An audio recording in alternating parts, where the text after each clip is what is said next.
Ikaw ba yung bagong confine? Sasalang ka ng tirahan bukas, ha? Victor, pahango mo matalas. Pabirit mo si Arning Bakal, kabilang pangkat.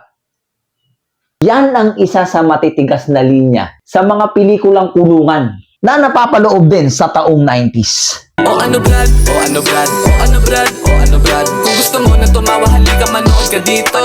Napakadaming inilabas na pelikula na ganyan ang mga tema. Yung pukilang inabiritan ng biritan, tirahan ng tirahan mga brother. At yan ay kwentong kulungan. Napakadaming gumanap na mga artista dyan. At karamihan sa mga artista dyan, talagang matitikas gumanap mga brother. At talagang tumatak nung panahon ng 90s. Kabilang na dyan mga brother, si Rudy Fernandez na gumanap bilang baby ama.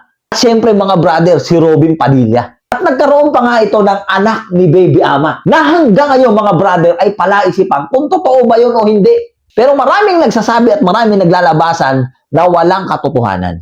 Pero syempre, sino ba naman tayo para manguna? Wala naman tayo sa mga panahon na yon. Kumbaga mga brother, nakikinood lang tayo. Pero puta mga brother, napakalupit ng mga ganyang pelikula. Jan Regala, Ace Berhel, napakadaming artistang gumanap ng ganyan. Yung tipong pagpasok sa bilangguan ng ingay ng mga preso sa gilid. Puta mga brother, pagpasok mo sa mismong brigada, sasalubong sa iyo yung mga matitikas na tao na punong-puno ng tato. Na putang ina, hindi ka pa kinakausap, mahihimatay ka na sa takot. Dahil sa titig pa lang nila mga brother, puta para ka ng inililibing ng buhay.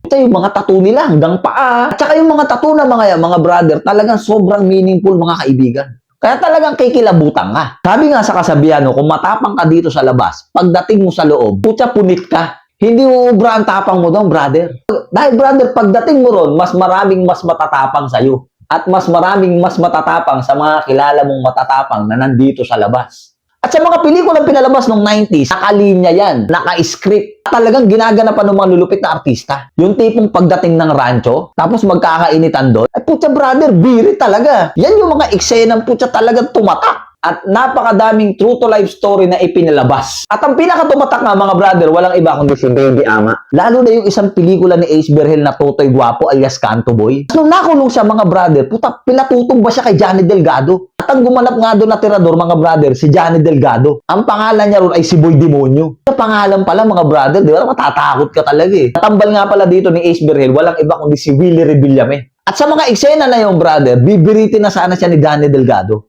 May dumating lang na pulis. At nung nagkaroon ng pagkakataon sila Johnny Delgado, binirit si Ace Berhel. Ang kaso lang mga brother, no mga oras na yun, si Ace Berhel ay nasa CR. Nagsisipilyo. Kasama niya si Willie Revillame. Paglabas ngayon ni Willie Revillame, nakasalubong niya sila Johnny Delgado na aka Boy Demonyo. Tinimbrihan niya si Ace Berhel. Totoy, si Boy Demonyo parating. Eto na mga brother, eto na yung napakalupit na eksena. Yung sipilyo ni Ace Berhel, pucha mga brother, kinaska sa pader. So, ibig sabihin mga brother, naging matalas. Pagpasok ni Johnny Delgado mga brother, binuksan niya yung pintuan ng CR, sabay pirit kagad mga brother. Pucha, nakapurma na rin si Ace Berhel. Birit ni Johnny Delgado mga brother, puta nasalag na Ace Berhel, hanggang sa nagpandikit na sila, hanggang sa nahawakan ni Ace Berhel si Johnny Delgado. Puta mga brother, dito tama, dito Puta mga brother, kinabayo ni Ace Berhel. Puta puro dito tama brother.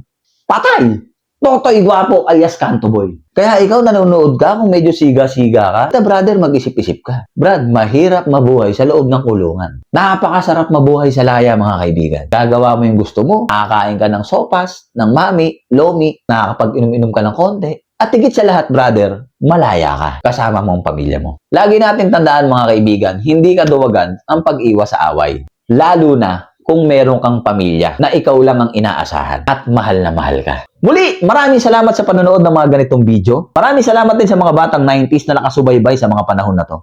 At kung mahilig ka sa mga ganitong topic, pwede mo akong i-like, i-share, and i-follow na rin. Muli, ako to si OAB in the place to be. Proud batang 90s. Woohoo!